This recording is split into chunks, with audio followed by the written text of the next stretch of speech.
안녕하세요. 책 읽는 문학관 여운입니다. 시간이 너무 빠르죠? 어느덧 한 해가 저물어 가고 있습니다. 올해도 책 읽는 문학관을 변함없이 사랑해 주신 모든 분들께 진심으로 감사의 말씀을 드리고 싶습니다. 문학관이 여러분의 지친 하루 중 언제든 편하게 쉬어갈 수 있는 따뜻한 공간이 되기를 바라며 내년에도 진심을 담아 낭독하겠습니다. 항상 건강하시고 새해 복 많이 받으세요. 오늘 읽어드릴 책은 백신혜 작가의 복선이입니다. 아직 앳된 얼굴의 어린 신부 복선이는 최서방에게 시집을 갑니다. 넉넉지 못한 친정 형편에 입 하나라도 줄이자는 생각에서인데요. 오막살이 일망정 다행히 남편도 자상하고 시어머니도 인자하십니다. 그러나 여전히 친정 식구들이 그립고 예쁜 옷도 입고 싶은 아직 어린 소녀인데요. 시집 온 지 2해가 되던 때 일을 나가던 남편이 이번 추석엔 비단저고리 하나 해주겠다고 합니다. 속으로는 기쁘고 가슴이 뛰는데요. 복선이는 이번 추석에 예쁜 분홍 비단저고리를 입을 수 있을까요? 백신혜 작가의 복선이, 여운의 목소리로 들어보시죠. 구독과 좋아요, 알림 설정으로 함께 해주세요.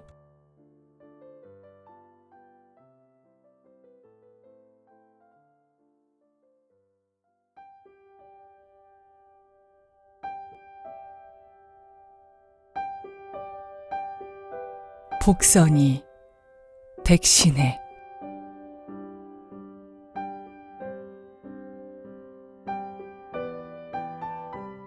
유록 저고리 다홍치마에 연지 찍고 분바르고 최서방에게 시집오던 그날부터 이때까지 14해 동안이나 불리어오던 복선이라는 그 이름 대신 최서방네 각시라는 새 이름을 얻게 되었다.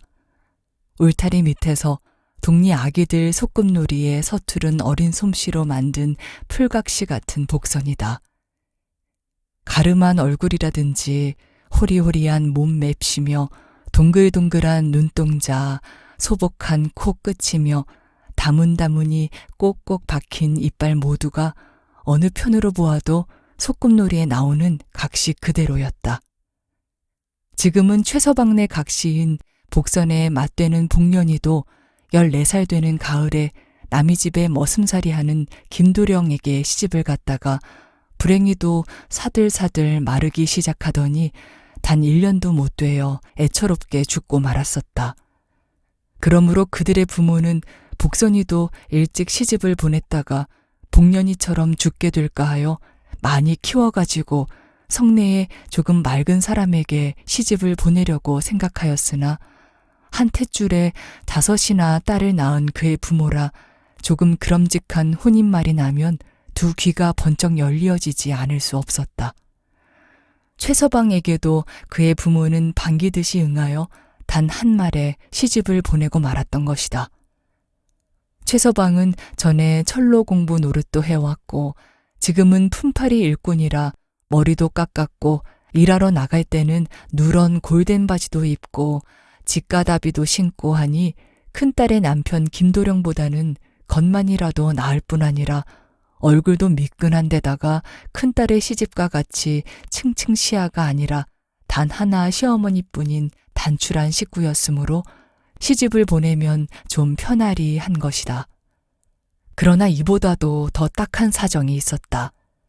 그것은 복선이 하나 입이라도 덜어버리는 것이 그들에게는 짐을 하나 벗게 되는 것이 되므로 이왕 보내야 할 시집이니 2, 3년 더 키워서 보내나 마찬가지일 것이니 맏형도 죽은 것도 제 명의요 제 팔자이지 14살에 시집 갔다고 죽었을 리야 있었겠나 하는 것이다. 복선이만 해도 나면서부터 오늘까지 보리밥덩이라도 마음껏 먹어보지도 못했고 굶음에 절여진 그다. 시집을 가면 일도 많이 하지 않을 것이고 밥도 많이 먹어볼 수 있고 그뿐인가? 지금까지 자기가 먹던 몇 숟갈로 동생들의 배를 채운다 하여 시집가면 어떻고 어떻다는 것을 깊이 생각해 보지도 않았고 또 몰랐었다. 시집 가는 날 분 바르고 좋은 옷 입고 하는 것이 명절을 만난 것 같아서 동리 순내 어머니가 쪽을 올려주고 할 때는 엉둥멍둥하면서도 기쁜 것 같아 곱게 차린 모양을 동리로 다니며 남들에게 보이고 싶기까지 하였다. 단방 한 칸 정주 한 칸인 오막살이일 망정 남편도 끼끔했고 시어머니도 자별하게 인자하였다. 그러나 오직 한 가지 딱한 것은 벌써 나이 찬 남편이 밤이면 추근추근히 굴어서 잠을 못 자게 하는 것이다.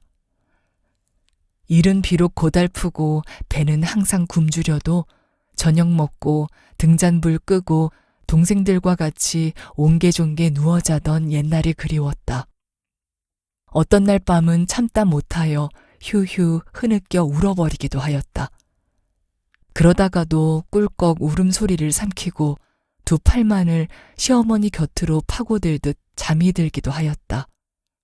최서방은 이곳저곳 일터를 찾다가 마침 성내에 들어가서 정미소의 일꾼으로 쓰이게 되어 하루 40전 이상 일원까지 벌이하게 되는 날도 있게 되므로 이따금 간고기 마리도 사오고 흰쌀도 팔아오므로 시집 오던 처음보다는 훨씬 살기가 나아졌다. 이러는 사이에 달이 가고 해가 바뀌어 복선이도 제법 노랑 머리 쪽이 어울려졌다. 그러나 풀각시같이 거칠어 처음 보는 사람들은 모두 어린 각시라고 웃었다. 최서방이 낮에 성내로 일하러 간 후로는 한 가지 두통거리가 생겨났다. 그것은 동리 총각들 때문이었다. 불과 50호밖에 살지 않는 그 산촌에 있어서는 복선이를 젊은 남자들이 추근추근히 따라다니기도 하였다. 그래도 복선이는 치맛꼬리를 휘어잡고 임서를 담은 채 모르는 척 눈을 감고 제 집일만 부지런히 한날같이 살아갔다. 이번 추석에는 이 임자도 비단저고리 하나 해줄까? 시집 온 지 2해 되는 8월 초생에 최서방이 일터로 나갈 때 웃으며 복선이에게 이렇게 약속하였다. 아이, 내야 소용없어. 당신의 옷이나 해 입지. 하며 얼굴을 붉혔다. 내야 옷이 있는데 이번은 임자 거 바꾸어다 주지. 최서방은 싱긋싱긋 웃으며 집을 나갔다. 복선이는 살인문을 나가는 최서방의 집가답을 쉬는 발자취 소리를 들으며 하고 웃었다. 입으로 비록 사양은 하였을 망정 속으로는 무척 기뻐했던 것이었다. 비단저고리라 해도 인조견임에는 틀림이 없을 망정 그는 분홍저고리 검정 치마가 소원이었으나 시집 온 지 2해가 되어도 아직 그 소원을 풀지 못했던 것이다. 그날은 유별나게도 가슴이 뛰놀며 신구 눕고 나가던 최서방의 모양이 마음에 무척 좋게 여기어지며 어서 그날 해가 지면 정말 어떤 옷감을 가져올까 하고 눈이 감기도록 기다렸다. 이렇게 남편을 기다린 적도 시집 온 지 처음인 것 같아서 공연히 마음이 분주하였다. 그는 저녁 때에 시어머니 놀러 나간 틈을 타서 한 짝밖에 없는 소탕 장롱을 열고 자기 옷을 챙겨보았다. 시집 오던 날 입었던 유록 저고리만이 툭 찐 무명옷 틈에 끼어있는 복선의 단 한 가지에 칠에 잘 매만져서 모양을 내는 일이었다. 그는 금년 추석에도 그 저고리를 입으려고 생각하였던 것을 생각하고 이번 추석에는 분홍저고리 입겠구나. 하며 바쁘게 주름살이 깊어진 유록 저고리를 한 팔 끼어 보았다. 그리고 헤헤하고 웃고는 빨리 장 속에 집어넣고 밖으로 나왔다. 웬일인지 그날은 최서방이 날마다 돌아오는 때가 지나도 돌아오지 않았다.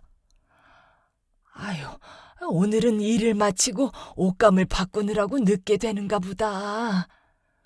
시어머니와 복선이는 불안한 가슴을 진정하며 저녁을 마쳤다. 행여나 길에서 땅꾼에게 빼앗기지는 않았는가. 밤이 깊어질수록 복선이는 걱정이 되었다. 올 추석에는 친정에도 놀러 갔다 오너라. 시집을 와도 끄는 저고리 하나 의도 입지 못했는데 설마 올게야.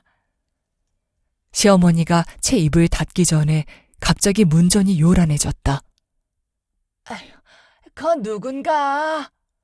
시어머니는 벌떡 일어나 지게 문을 열어젖혔다. 복선이도 가슴이 덜렁하여 벌떡 일어나 뜰로 뛰어내려갔다. 최서방 댁 있어? 어서 이리 좀 나오. 그 말소리는 몹시 컸다. 이 집에 누가 있어? 아이고 방금 최서방이 큰일이 났으니 빨리 나고 갑시다. 시어머니와 복선이는 열어젖힌 지게문을 닫힐 줄도 모르고 무슨 영문인지 더 물어볼 말도 나오지 않았다. 허둥지둥 뛰어나갔다. 최서방이 지금 기계에 치여서 이게 말이 아니오. 다른 박질을 쳐 산 비탈길에 내려오는 복선이는 가보지 못한 성내에 가는 길이었지만은 넓은 한 줄기 길과 같이 눈앞에 뻗치어 있었다. 끄는 옷감 떠움하던 최서방은 정미소 기계에 치여 직사를 하고 만 것이었다.